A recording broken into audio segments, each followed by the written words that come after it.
સ્ત્રીઓ અને પુરુષોનો સ્વભાવ અલગ અલગ છે અને એને ભેગું રહેવાનું છે. પ્રકૃતિ સ્ત્રી અને પુરુષની પ્રકૃતિ જ જન્મગત પ્રકૃતિ જ ભિન્ન છે. પુરુષો છે એ વિચારોથી કામ લે છે, બુદ્ધિથી કામ લે છે,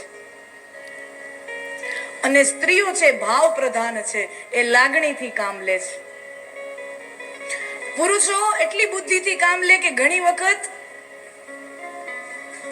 ઈ પ્રેમ પણ બુદ્ધિથી કરે,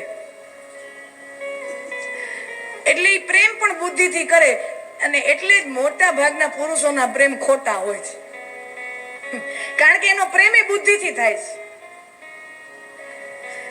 હા, પુરુષો કોઈને એમ કહે ને કે તમારા જેવું તો દુનિયામાં કોઈ સુંદર નથી, તો બેનો રાજી નહીં થાવ, તમે 15માં 16માં હશો તમને એ કહેતા હશે, બહુ રાજી નહીં થાવ. હા, એટલે પુરુષો પ્રેમ પણ બુદ્ધિથી કરે, અને સ્ત્રીઓ એટલી ભાવનાશીલ હોય, એટલી લાગણીશીલ હોય કે નિર્ણયો પણ લાગણીથી લે છે. એ નિર્ણયો પણ લાગણીથી લે છે. હવે નિર્ણય કરવાનું કામ લાગણીનું નથી, નિર્ણય કરવાનું કામ બુદ્ધિનું છે.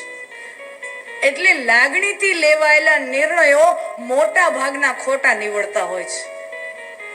લાગણીથી લેવાયેલા નિર્ણયો મોટા ભાગે ખોટું પરિણામ આપતા હોય છે. અને આ બે પ્રકૃતિ જુદી છે, સ્ત્રી ને પુરુષોની પ્રકૃતિ જુદી છે. ભાઈઓ માટે તમે એમ પૂછો કે કઈ થયું છે, એટલે એ તમને એમ કે ના. એને જો કઈ થયું હોય તો એ થયું હોય તો હા હોય તો હા હોય, અને ના હોય તો ના હોય. સીધો સરળ જવાબ હોય, એની અંદર બહુ અટપટી વસ્તુ હોય જ નહીં. કાં હોય અને કાં ના હોય, ના હોય તો ના હોય, ને હા હોય તો હા જ હોય.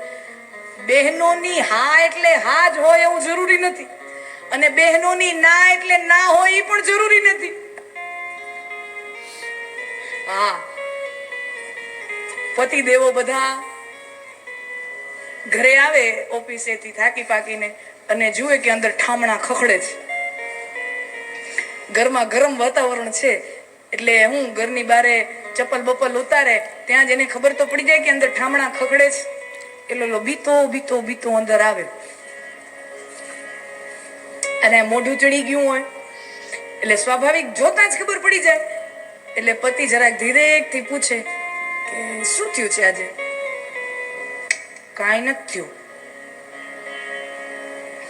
કોઈ દી પેલી ગાય કે જ નહીં, વળી ઓલો 2-5 મિનિટ જવા દે, પછી વળી પૂછે કઈક તો થયું છે, કે શું થયું છે? હરખો જવાબ નથી દેતી ને આમ તોચડી લાગસ, મોઢું આમ બરાબર નથી, શું થયું છે? કાંઈ નથી થયું. અરે બાપા, તમારા ચહેરા ઉપર દેખાય છે કાંઈક થયું છે. હવે હું થયું છે ઈ આને કયો તો આ બાપલીઓ એ શાંત થાય, એને કાંઈક રોટલો ગળેથી હેઠો ઉતરે.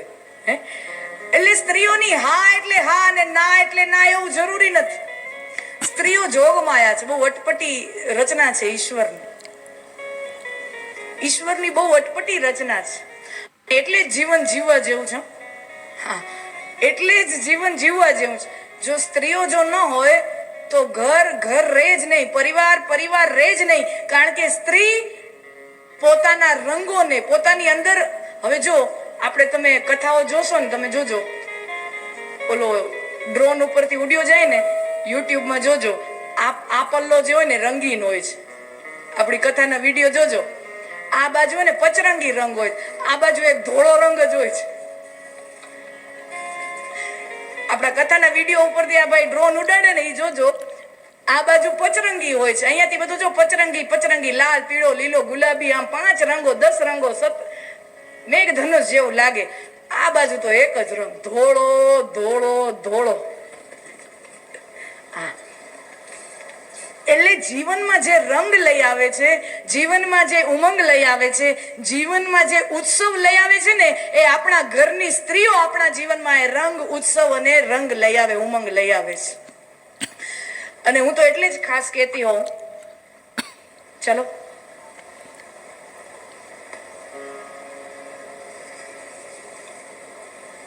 કે દિવાળી સમયે આપણે ગ્રહ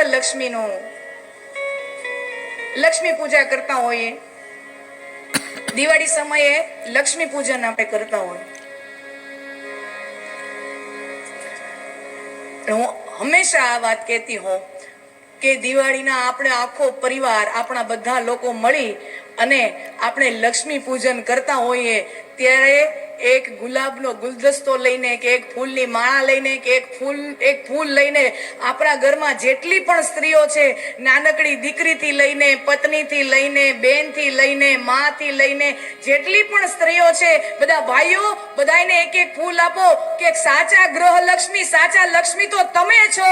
તમે છો તો અમારા તહેવારો છે, તમે છો તો અમારા ઘરે દિવાળી છે, તમે છો તો અમારા ઘરે આ બધા રંગો, ઉત્સવો, તહેવારો અને ઉમંગ છે. તમે ન હો તો આ બધું કઈ રહેતું નથી.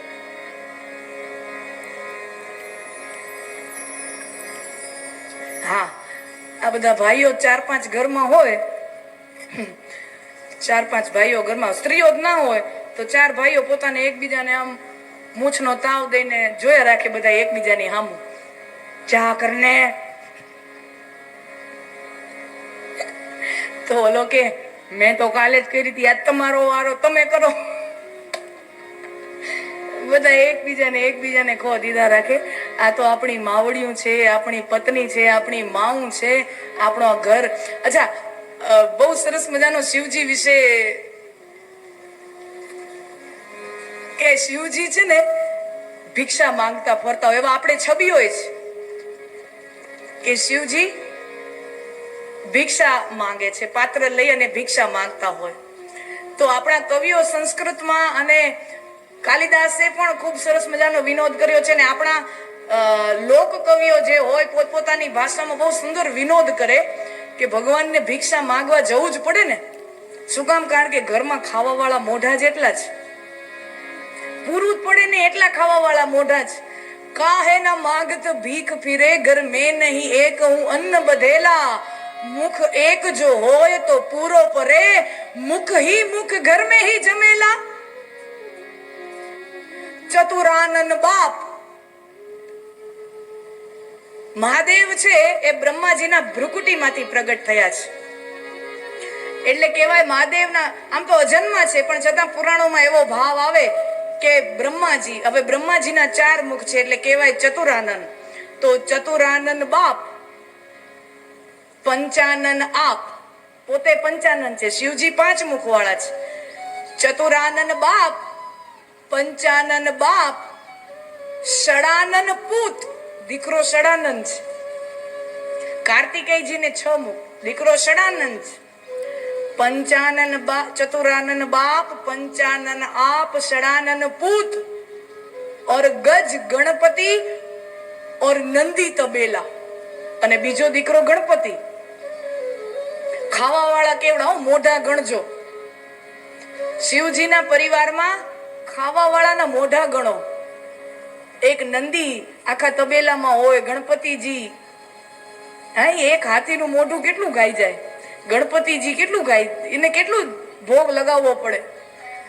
અને એમાં અધૂરામાં પૂરું દશાનન ચેલા, ચેલો એનો દશાનન, 10 મોઢા વાળો. આ તો સાક્ષાત અન્નપૂર્ણા મહાદેવના ઘરે છે.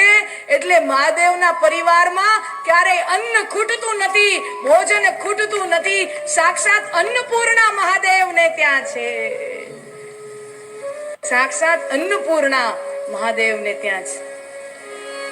એમાં આ બધી આપણી અન્નપૂર્ણાઓ છે એટલે આપણો વ્યવહાર ચાલ્યો જાય છે. કાહે ન માંગત ભીખ ફિરે, ઘર મેં નહીં એક હું અન્ન બધેલા. તો નારદજી જુએ છે કે